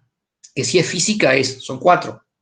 Capacidad, domicilio, estado, la persona, que en realidad es una, capacidad, domicilio, estado de la persona, y cuando estamos hablando de la persona jurídica, tenemos que va a tener nombre, va a tener capacidad, domicilio y patrimonio. Y si es humano, va a tener nombre, capacidad, estado y domicilio. O sea que la diferencia entre persona humana y jurídica es que la humana tiene estado, el civil es soltera, casada, viuda. Pero el patrimonio puede ser que tenga o no. Que la persona jurídica no puede ser casada, viuda o soltera. Sin embargo, para que exista, es menester que tenga un patrimonio que la sostenga. Pero tienen en común los otros 3, el nombre, el estado y la capacidad. Entonces, ¿qué es lo que trata acá? Todo lo que es inherente a la persona, que son los atributos. Si es jurídica, le vamos a quitar un atributo que se llama estado y le sumamos otro que es patrimonio. Y si es humana, le sacamos el patrimonio y le ponemos el estado. Pero así van a tener en común el nombre, el domicilio y la capacidad. Porque el derecho civil la toma la persona en todo lo que es inherente. Ya mirada respecto del núcleo familiar en el cual se desarrolla y se desenvuelve, y porque el derecho civil trata todo lo que es el derecho de familia. Para, profe, perdón, ¿cómo sería la persona jurídica? Tipo, sería lo del Estado y lo humana, que me La quedé persona ahí. jurídica la persona jurídica, en realidad, es una creación, en realidad es el ente que, según el derecho, tiene capacidad para adquirir realidad de derecho y contraer obligaciones. Artículo 141, el concepto 141. 141, la persona jurídica. 141. Artículo 141 Sí. y basta. O sea que toma la persona en su integralidad, tanto humana como jurídica, porque tienen atributos comunes. Toma la persona humana en lo que es inherente porque tiene derechos personalísimos, que tienen que ver con la humanidad, que no tiene la persona jurídica, por ejemplo, pero también la trata. Toma la persona mirada desde ya un núcleo familiar, en el cual se desarrolla, se perfecciona, porque está el derecho de familia. ¿Qué es el derecho de familia? Están las instituciones del matrimonio, unión convivencial, parentesco, filiación, adopción, derechos y deberes de realidad de los parientes. Todo eso se puede apreciar en el libro segundo del Código Civil y Comercial, que se dedica a las relaciones de familia, pero forman parte del derecho civil. Ya mirada como de un patrimonio, porque el patrimonio de la persona está compuesto de dos derechos, principalmente: los derechos personales y los derechos reales. Y el estudio del derecho personal y el derecho real compete el derecho civil. Es más, en el Código Civil y Comercial, el libro tercero es para el derecho personal, o creditorio, o obligación. Y el otro es el del derecho real, es el libro cuarto, que es el tema de la propiedad. Entonces, todo lo que tiene que ver con los derechos reales, propiedad, esto es dominio, condominio, en realidad, propiedad horizontal, conjunto inmobiliario, tiempo compartido, cementerios privados, superficie, usufructo, uso, habitación, servidumbres, hipoteca, prenda, anticresis, todos esos derechos están en el Código Civil, o en el derecho civil, porque mira a la persona desde el punto de vista patrimonial. Y después está la parte creditoria, acreedor, deudor, y son las obligaciones, y también aquellas que nacen de los contratos: compra, venta, permuta, donación, en realidad, cesión. Todo eso es la parte patrimonial, que es una parte muy importante, o en extensión, el código. Que según dice el doctor Palmero, por ejemplo, en una conferencia lo escuché hace un par de años, diciendo que la parte del derecho civil que va a avanzar es la parte extrapatrimonial, es la parte que tiene que ver con los derechos personalísimos. Es la parte del futuro, digamos, decía él. No obstante ello, el código tiene la parte patrimonial, que es la clásica, con una extensión considerable, porque trata todos los derechos reales y los derechos personales. Es decir, y después se proyecta más allá de la muerte de la persona por medio de la transmisión hereditaria. ¿Por qué? Porque el libro quinto, por ejemplo, del Código, hace referencia a la transmisión de los derechos de la persona por causa de muerte. Ahí vamos a Claro, encontrar pero todo eso el tema de estaría la... en el patrimonio de las personas, También, sí, sí, ¿o sí, no? señora. Sí, señora. Pero los derechos reales o personales. Los dos.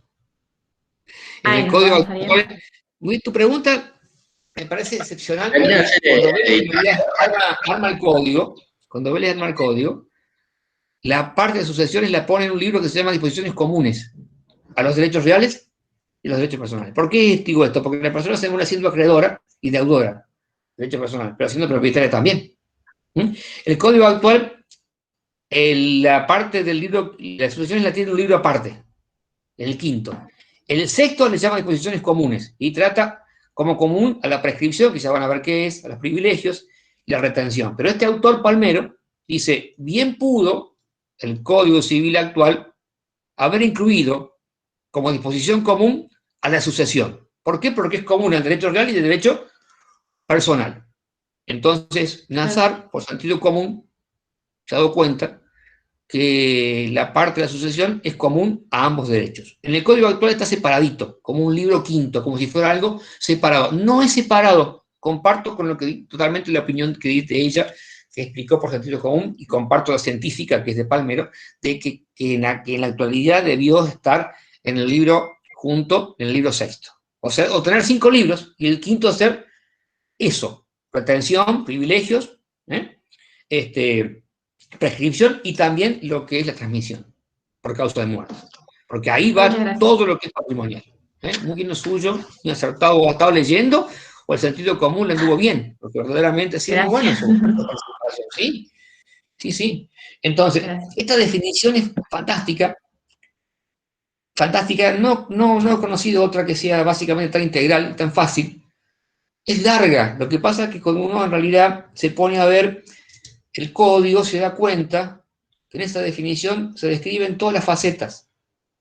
Porque vos tenés en el libro 1 la parte general del sujeto, objeto y causa. En el 2, la parte de familia. En el 3, todos los derechos personales. En el 4, todos los derechos reales. Y del 5, la parte de las sucesiones. Y el 6, lo que es común. Inclusive hasta las normas de derecho internacional privado. Entonces, ¿cómo te dice la definición? Que regula lo que es toda la persona desde la concepción. Cuando hablas de concepción, te vas en realidad al libro 1. Ahí está la concepción integralmente considerada, el libro 1. Están los atributos en el libro 1. Después cuando dice mirada como miembro de una familia, es porque es el libro 2. La familia. Las figuras que están allí. Responsabilidad parental, tutela, curatela, matrimonio, unión convivencial, filiación, parentesco, adopción. Después te dice, ¿cómo titular de un patrimonio? Y es el libro 3, que están todos los contratos y las obligaciones. En el libro 3 está privado 2 y privado 3. Obligaciones y contratos. Ahí lo vamos a encontrar.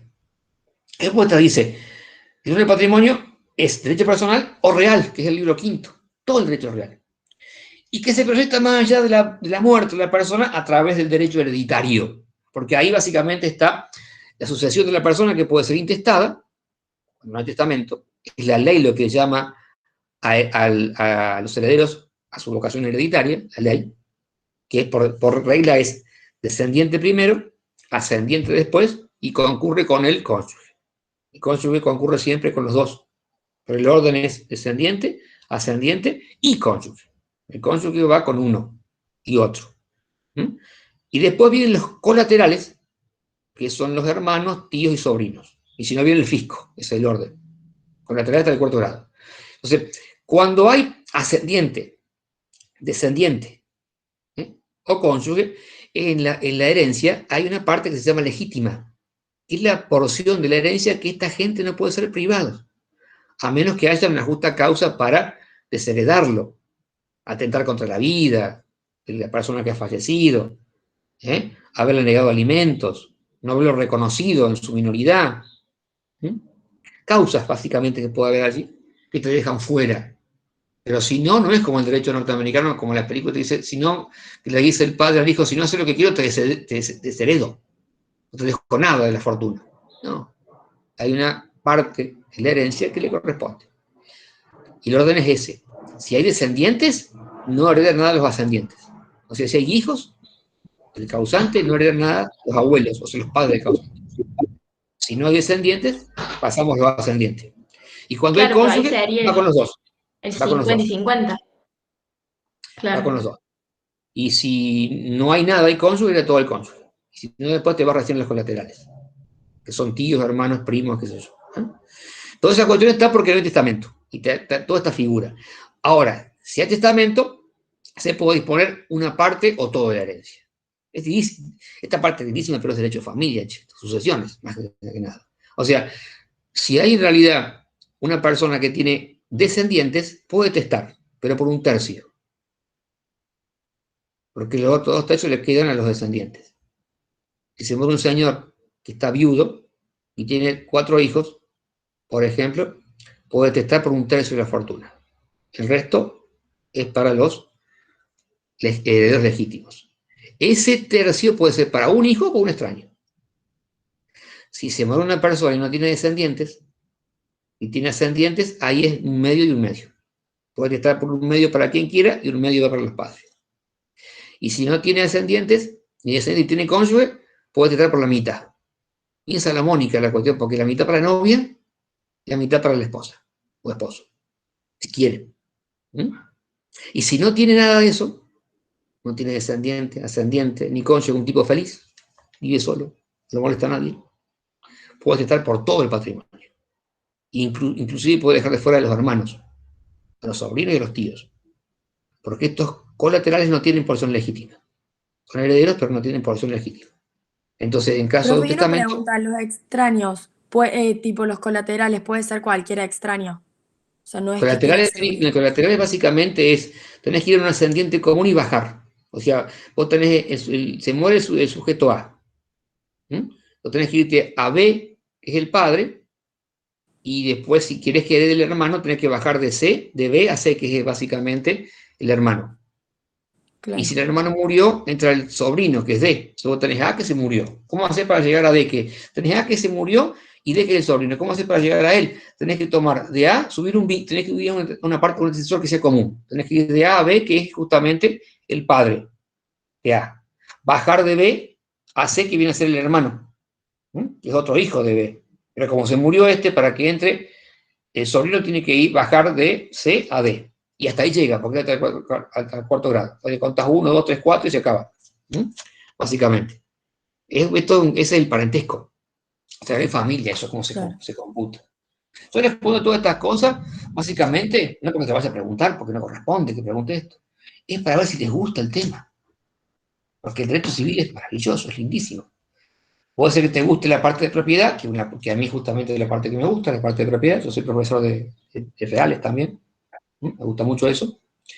También doy obligaciones en el siglo XXI, que es también patrimonial, y esta parte. No doy familia, porque a mí me gusta la plata. Y la familia no es una cuestión de plata, che. Así que me gustan los civiles que son con plata. Esto es la propiedad y los contratos de obligaciones. A mí, como dice un amigo mío, lo que importa es la plata, porque la salud hoy viene. Creo que al revés, pero este lo mira más o menos así. Pero hay mucha gente que adora el derecho de familia, estamos hablando, que es extrapatrimonial. Entonces vos tenés en civil para estudiar la parte de familia, si te gusta esa parte, todo lo que es régimen de familia, que es interesantísimo. La parte, se arriba una compañera ahí, la parte de las sucesiones, que como veo a algunos les interesa, o la parte de la propiedad, que a algunos capaz que les gusta, o si no la parte de las obligaciones, que pueden ser obligaciones generales, cualquier obligación, o las que nacen de un contrato, o la parte de responsabilidad por daños, o derechos personalísimos. Es amplísimo el derecho civil. Por eso me he tomado el trabajo de más o menos decir un par de cositas de cada uno, para que ustedes vean todo el campo de aplicación que tiene. Acá yo no estuve en la primera clase, pero suelo siempre decir, viste, por allí en clase, capaz que Agustín lo hizo o no, cada cual tiene su estilo. Yo pregunto básicamente a los chicos si han visto en la currícula cuántas veces se repite el privado. ¿Han visto ustedes cuántas veces, cuántos cursos privados hay? ¿Cuántos hay? 10, según me dice Agustín ayer, 10. En mi época era 5, pero por acá eran 5 porque era anual. Ahora es casi trimestral, son 10. No hay ninguna materia que se multiplique por 10, ni por 8, ni por 7, ni por 5. Puede ser por 3. Un penal 1, penal 2, penal económico. Puede ser. Procesal. Teoría del proceso, procesal civil, penal. Por 4 capaz que alguna, pero por 10 no. En realidad, de los cursos que hay allí, salvo todos tienen nombres específicos. O es contrato, o es reales, o es familia, o sucesiones, o daños, o contratos especiales. Esta no tiene nombre así específico, se llama parte general. Porque es la base de los otros 9. Entonces vos podés estudiar actividad 1 si querés o no. Problema tuyo. Si no la estudiaste, pero más. Porque no se puede saber obligaciones, ni contratos, ni sociales, ni familia, que es parte especial si no sabes la parte general. Ahora, admito, es más entretenido la parte especial porque arrancas con un tema y terminas con un tema. Acá ves sujeto, por una parte, pasas al objeto y después la causa. Y tenés un montón de definiciones que aprender. Definiciones que son feas de aprender. Pero es la base de lo otro. El otro quizás es más entretenido, porque es todo el crédito o todo el derecho de propiedad, desde el dominio hasta el cementerio privado, todo el régimen de propiedad, toda la parte de familia, desde el matrimonio hasta la unión convivencial, parentesco, todo eso que me preguntaba ella, cómo se cuentan los grados, cómo llega al tercero, al cuarto, al quinto, cuál es el colateral, cómo es la cosa, toda la parte de asociaciones, toda la parte de derechos de daños, importantísimo, mucha plata para ganarme con eso. Eso quizá es más, si se quiere, que nuestra materia. Pero la nuestra es tan básica, tan elemental, que es importante saberla. Mira, el acto jurídico es la unidad número 7, es la base del contrato. Porque el contrato es un acto jurídico especial. Contratos. Cuando hablas de sociedades, por ejemplo, tienen un contrato que se llama contrato social. Cuando hablas de matrimonio, el matrimonio puede ser tomado como matrimonio acto y se aplica a todo lo que es el acto jurídico, o matrimonio estado, que cambia el estado. El testamento que estábamos hablando, testamento que se puede testar, es un acto jurídico. En materia, por ejemplo, de condición, plazo, cargo, que tiene que ver con las modalidades del acto, se vienen obligaciones. La obligación condicional, el plazo y el cargo. Entonces el sujeto, que vamos a ver la unidad 2, el sujeto, unidad 2, básicamente la 5, el sujeto ese que vemos nosotros es el que en obligación es acreedor o es deudor. Y en contrato es comprador o vendedor. Y en reales es propietario, usufructuario, usuario. Y en familia va a ser esposo, esposa, hijo. Y después va a ser el causante en sucesiones o el muerto. El muerto, el causante o el heredero. O sea que ese sujeto interviene, va a ser el acreedor en derecho de daños, en realidad es la víctima, o el que causó el daño, que es el responsable. Entonces, acá se ve el sujeto, y tenés que verlo, el sujeto, cómo funciona, cómo es su capacidad de derecho, de hecho, de ejercicio, mejor dicho, su incapacidad, cómo el régimen de la minoridad, pero después lo va a aplicar en el caso concreto. Entonces, básicamente tiene esta materia esto, ¿viste? Que es muy conceptual. Y tiene 3 cuestiones, a ver, sujeto, objeto y causa. Todo ello tiene causa. Hay una razón para ser propietario, para ser acreedor, para ser deudor, para responder por daño y perjuicio. Hay una causa que le da nacimiento, que se ve justamente acá, y a veces esa causa es un acto jurídico y puede ser nulo, se ve la parte de nulidad. Que se aplica a nulidad de testamentos, nulidad del contrato, nulidad del matrimonio. Pero es abstracto, ¿ves? Es un poquito cada cosa. Pero es la base. Es como, mira, para decirlo de manera sencilla, es como en privado 1 es como primer grado en la escuela. Es básico. Si vos probás primer grado sin saber, capaz que en segundo grado podés pasar o no, pero en tercero sonaste. Te mandan de vuelta para atrás. Entonces el privado 1 es básico. Ustedes estudien esta parte no porque yo les diga, o Andrich, o se los imponga por ustedes mismos, porque si no van a fracasar en los otros cursos de privado el día de mañana. Esa es un poco la idea, ¿eh? Estudiar la materia.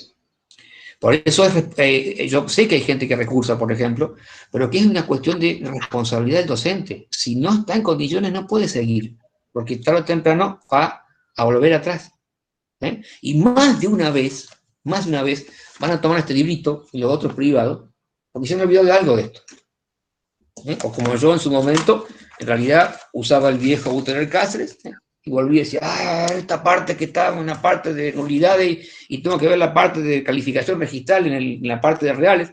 La ley de registración inmuebles, que lleva el número 17.801, en la parte de si el título se inscribe o no, se basa en nulidades, en lo que están nulidades. Y más de uno vuelve para atrás sobre este tema. Por eso les digo, traten de verla no sé si con cariño, pero por lo menos como algo necesario para estudiar después. Esto es cuestión de conciencia. Ustedes son grandes, yo los trato como gente adulta, tienen 18, pero también son adultos, son gente que necesita y que quiere que los traten como adultos, entonces yo los trato así. Por eso básicamente cuando no anda, no anda.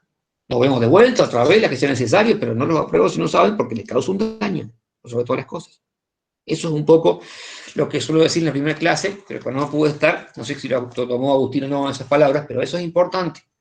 Es importante, no es una responsabilidad muy grande ser de privado 1. Porque pasan al privado 2 y dicen, ¿con quién estudió privado 1? No sabe capacidad este chico. No tiene idea de lo que es el acto jurídico. Así lo dicen, los otros profes. ¿Cómo es que no sabes capacidad, chiquito?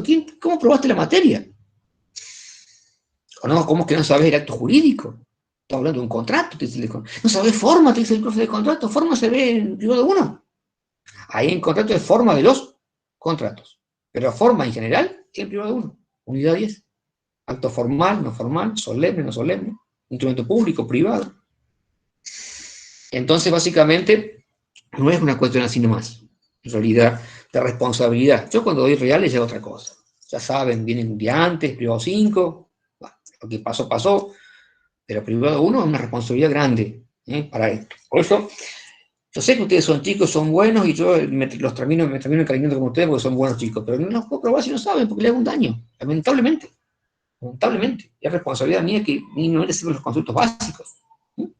La definición de Butler es la que está el derecho civil. En la que atañe a lo que es el derecho comercial, porque es civil y comercial, vamos a tomarlo de Romero, José Ignacio Romero, que es un profe de constitucional, de comercial, básicamente, que es una definición que decía que era el conjunto de normas reguladoras de las relaciones entre los particulares, y está en el libro por allí, que derivan de la industria comercial, o que están asimilados a estas. En la disciplina jurídica, dice la página 19, o su realización comercial. Explico qué es. Conjuntos de normas jurídicas que regula la actividad del particular, o sea, es derecho privado eso, pero que nace de la industria comercial. O sea, el derecho comercial no abarca a los comerciantes, porque el derecho comercial del francés, que era el nuestro, regulaba no solamente el comerciante, sino todo aquel que hacía un acto de comercio. Entonces, cuando uno hacía un acto de comercio, a pesar de no ser comerciante, se le aplicaba el derecho comercial. Y acá, cuando dice industria, es porque es al que fabrica, al que distribuye, no solamente al que comercializa. Eso abarca el derecho comercial. Y o que estén asimiladas a la disciplina jurídica, tiene que ver con que, por ejemplo, el tema de los títulos valores, cheque, pagaré, letra de cambio, se rige por la parte comercial. Antiguamente por el Código de Comercio, ahora está en una parte del código, pero es justamente la parte de los valores. Entonces, por ejemplo, miren, fíjense lo que era el derecho comercial para que ustedes tengan una idea. Si yo, que soy profesional, abogado, recibo un cheque por una conferencia que efectué, que suele pasar por allí, en la Universidad Nacional de Córdoba, por ejemplo. Se hace un curso, me llaman para dar un tema, voy, me dan un cheque para, básicamente, como honorario de la conferencia. La Universidad Nacional de Córdoba, al igual que la Católica también, no es una actividad comercial, porque por más que acá se paga cuota y allá no, acá la cuota que se paga en la universidad no se la queda la cura, sino que la reinvierte otra vez en la universidad. No hay dividendos. La diferencia entre asociación y sociedad es que las dos pueden ganar dinero, pero la asociación debe reinvertirlo, no se la llevan los integrantes. En cambio, cuando es sociedad anónima, se reparten las ganancias. Ojo, y también soportan las pérdidas. Ya doy el caso, ¿viste? En cambio, en la asociación no. Si no, por ejemplo, pobres asociados de los clubes de fútbol estarían todos fundidos, porque están todos fundidos los equipos de fútbol, ¿viste? O sea que si tuvieran que pagar en realidad el negativo del balance, estamos fritos. Básicamente, Talleres quebró, pero no también, tuvieron todo menos así, más o menos por allí. Así que todos los equipos, ¿no? De manera que cuando no es comercial el ente, Católica, Nacional, porque por más que digo se paga acá, no es comercial, porque no se lo divide ningún cura a esto, y nadie. ¿No? El cheque viene devuelto, se rige por el derecho comercial. Y en Buenos Aires, que hay tribunales comerciales, aparte de los civiles, se ejecuta el tema en un tribunal comercial. Y ni yo soy comerciante, ni el que me dio es comerciante de la universidad. Se aplica el derecho comercial, se juzga por los tribunales comerciales porque se considera que está asimilado esa actividad al comercio. ¿Por qué? Porque normalmente los cheques, los pagaré de cambio, la usan los comerciantes. Entonces, para que eso quede más expedito, sencillo y rápido, bueno, se asimiló a eso. O sea que el derecho comercial es una norma, son normas jurídicas que regulan la actividad privada, pero que nacen no del comercio en sí mismo, sino de la industria comercial, o sea, todo lo que está en acto de comercio, o que está asimilado a ello, por ley. Es un derecho que es consuetudinario, porque nace de las costumbres, como yo les contaba. Es decir, las exigencias de la vida económica hacen que vayan haciendo en realidad el derecho comercial.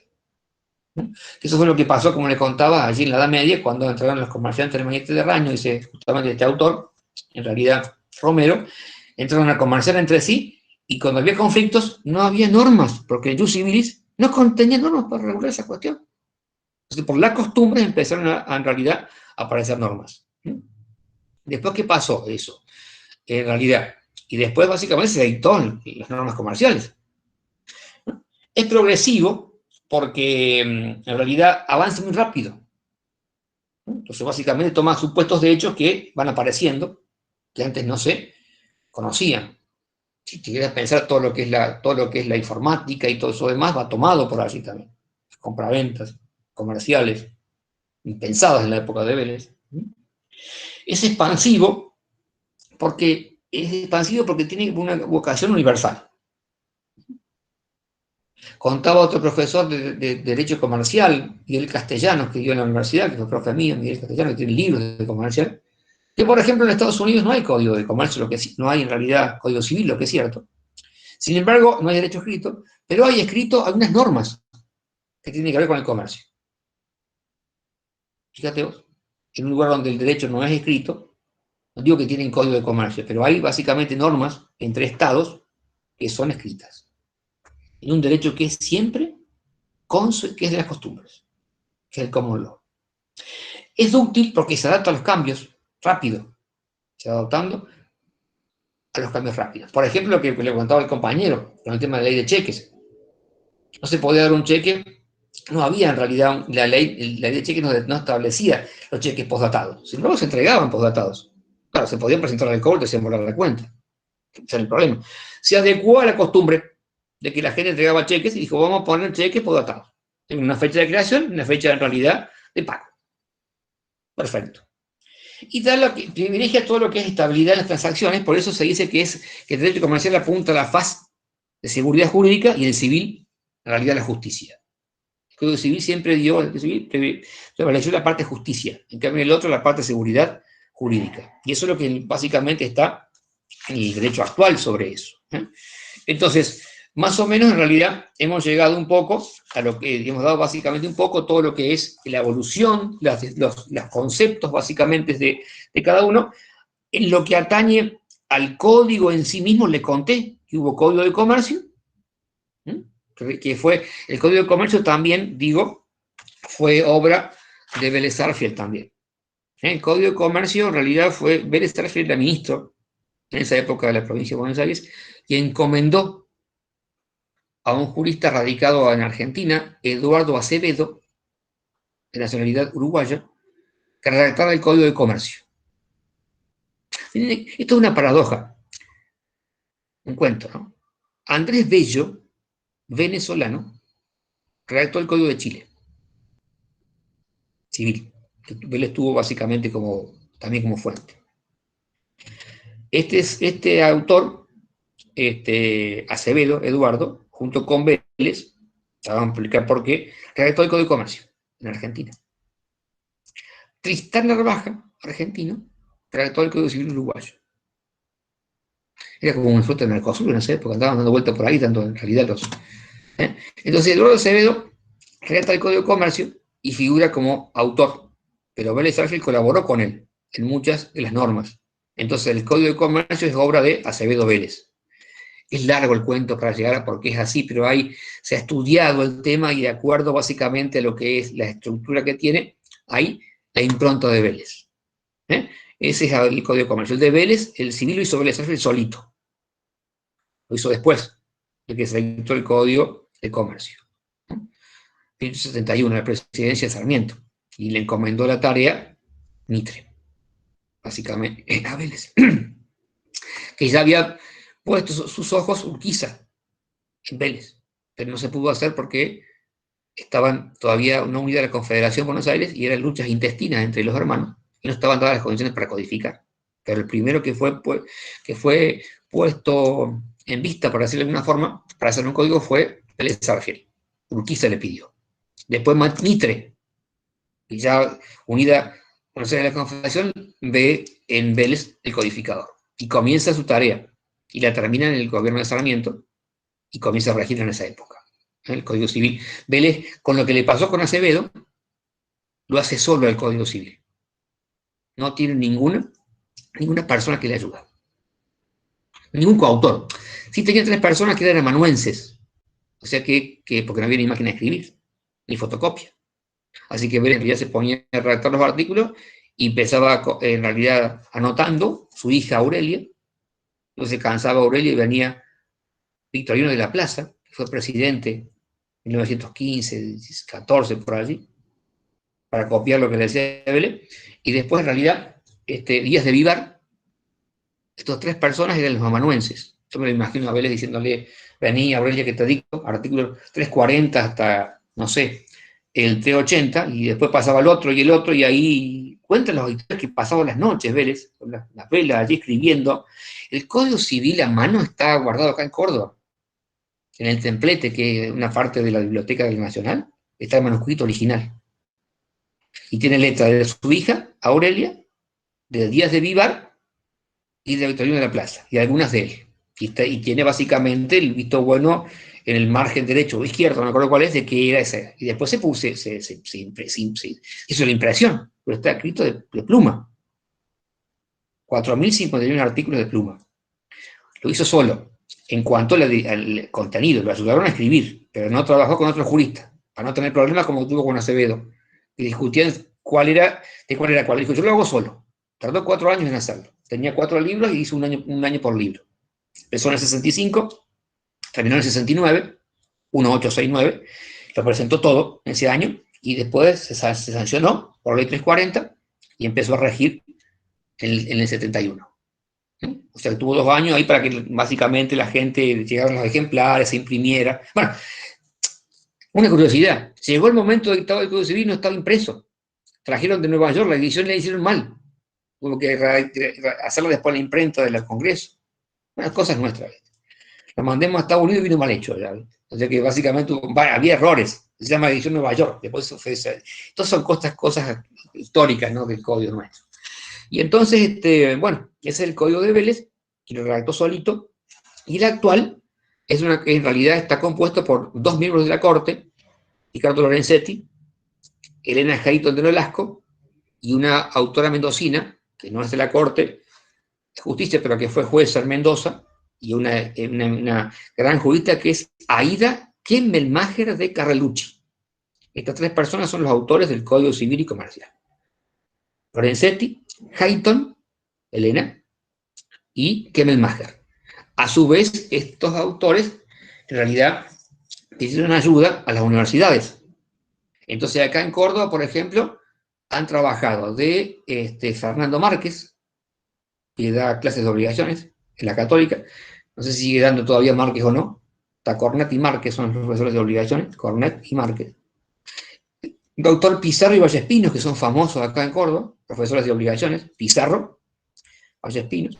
En realidad es el doctor Bono, que es de mi cátedra, de la Nacional, y algunos otros más quizás, de Córdoba, después otros de Buenos Aires, que han ayudado a hacerlo, pero la autoría le pertenece a estos 3 señores. El código es una comisión de 3 personas, que pidió ayuda a varios juristas, por supuesto. Ese es el código actual. En cuanto al contenido del código actual, como es tardísimo, se lo dejo en realidad esta parte, para Agustín, que desarrolle el contenido del código. O sea, queda ver el contenido del código y el tema importantísimo, elemental, básico, que se llama derecho subjetivo, que es el último apartado de la unidad. Derecho subjetivo. Que ya viene a decir por qué es tan importante cuando nos toque darlo. Porque obligaciones, derechos reales, derechos de familia, derechos intelectuales, derechos personalísimos no son otra cosa que derechos subjetivos, en particular. O sea que a partir del primer año, del primer civil, todos los otros civiles son el estudio en particular de los derechos subjetivos. O sea que lo que vemos nosotros es el concepto, las teorías, la clasificación y punto. Después se va viendo en particular, en un curso determinado, un derecho subjetivo determinado. O sea que eso es importantísimo, ese último apartado, quinto creo que es. En realidad no tengo el programa acá, pero que es el quinto, básicamente, a ver el índice del libro cómo está, lo que es en realidad el punto quinto, de la unidad número 1. A ver si me encuentro acá. Sí, profe, el 15. Quinto. Claro, hemos dado el punto 1 y 2, básicamente. Nos queda, en realidad, ya entrar al Código Civil y Comercial en lo que es el método, el plan, cómo está compuesto, y después meternos en lo que es el punto 4, derecho subjetivo. Eso es importantísimo. Es corto eso, pero es muy, muy importante. A mí me parece, en realidad, trascendental. Es teórico esa parte. ¿Eso lo desarrollaste solo desarrollaste el punto ¿Perdón? 1 y 2. Que solo Claro, desarrollaste sí, punto de la 1 y 2, unidad no, 1. otra cosa, de la unidad 1. Si bien es cierto, escuchen una cosa, yo básicamente no vengo a repetir este libro, no tiene mucho sentido, porque para eso se queden en su casa y lo leen ustedes. O sea, lo que hemos estado hablando es lo que está en realidad en los apartados 1 y 2. El más, o el menos, yo aconsejo que lo lean, por supuesto, al tema, pero no es que seguimos, o si no, no tiene sentido. O sea, la función del profesor no es repetir un libro, sino enseñarles cómo se estudia la materia. A veces tocamos parte del libro, pero es importante. Se me escribe la compañera diciendo que le hace útil, perfecto, si es útil. O sea, es un poco la idea, ¿no es cierto? La idea mía es esa, ¿viste? Si yo tuviera que dar persona jurídica, no voy a ir punto por punto, por ejemplo, porque no puedo terminarla. Voy a dar lo más central de la persona, se agarra el libro y se va viendo después los puntos en particular. Básicamente, un profesor no debe repetir un libro en clase porque no tiene sentido eso. Para eso está en su casa, está el libro. Hay que enseñarle un poco, contarle un poco la historia, cómo se da la mano, ejemplos. Los ejemplos son básicos. Ahora no han podido dar mucho porque es teórico todo esto. Toda la unidad 1 es teórica y histórica. Histórica y teórica. Después sí hay que poner ejemplos y casos que no te aparecen en el texto. Entonces eso está en la función del profe. También están las tutorías que da por ahí Andrich, donde se puede hacer hincapié en un punto en particular. Si, profe, este punto no me quedó tan claro, entonces el programa, está en el libro, está en el programa, porque puede ser. Pero acá más o menos vamos a ir por lo general. Yo tengo esa forma más o menos en realidad de dar la materia. No voy a ir en realidad de tener el puntito 1, el 2, el 3, el 4, apartado 5. Vamos a hablar del tema en general, como hemos estado viendo. No los exime de tomar el libro, porque yo quiero que lean el libro. Podría básicamente a lo mejor dar una clase completa punto por punto y igual el libro. Pero lo van a leer del apunte. Yo quiero que tomen el código, lo lean, como yo en su momento, los artículos y el libro también. Porque no muerden. Lo marquen. Porque hay que estudiar en privado 2, son básicamente como 3 de estos. O sea que hay que domar porque después es un mundo privado 2. Pizarro Vallespinos, en realidad, libro que yo usaba, tenía 3 volúmenes. Tenían 600 y 700 el segundo y el tercero. Estamos hablando básicamente casi 2.000 páginas, contra 400 que tiene este. Entonces, claro, el chico pasa obligaciones y se muere. Dice, ¿qué pasó acá? El cambio es mortal, básicamente. Bueno, o sea, hay que leerlo el libro. Traten de verlo, hace tiempo, véanlo bien el tema. De a poquito, con paciencia. Está disponible, creo que sí, Estefanía Carlotto. Está grabando acá eso. Mira, el que maneja toda la parte informática básicamente es Agustín. Yo, mirá, te voy a contar una infidencia, no se lo cuenten a nadie, sino, no tengo celular. Ni se hace cara a mí una compañera. O sea que básicamente esto es todo un avance. No sé cómo dar una clase en la computadora, no sé. Recién la compré este año, la computadora que pasó por el tema de la pandemia, si no, no tenía notebook. Dar una computadora de escritorio que la usa como máquina de escribir, como era de antes. Entonces, es todo un tema acá. Mi hija que tiene 16 años me dice, papá, vos de chiquita me dice esto, ¿no? Con la tecnología estás peleado, ¿no? Forma. Ella tuvo teléfono celular de los 5 años más o menos, iba a la escuela con el celular, no sé, yo ni eso. O sea que todo lo que es cibernético y todo lo que es informático, Agustín, de su generación, está más al tanto que yo. Está grabada la clase porque veo que dice grabando acá. Para me decir, ¿dónde está? Debe estar por alguna parte. Aparte va a estar, va a aparecer, seguro que está. Pero no me digan dónde porque yo todavía no lo sé esa parte. Pero grabando dice acá, está grabando. Sí, hoy me pasé mucho, pero yo voy a tratar de hágamelo ver, menos cuarto. Los cuartos cortamos siempre. Porque ustedes arrancan la otra hora a las 2:05, una cosa así, a las 12:05, si que tienen otra hora, no sé. Y no quiero en realidad, quiero que más o menos puedan manejar un tiempo. Así que menos cuarto, hoy se nos pasamos, pero la semana que viene, menos cuarto me dicen la mano, por allí, me levantan la mano, cerramos. ¿Estamos? ¿Perfecto? Disculpe. Voy a preguntar a Agustín, Agustín quiere saber dónde está grabado esto. Buenas tardes, perdón. Ya vengo a finalizar el horario. Sí, me venía a avisar que tarde. ¿Me escuchás ahora?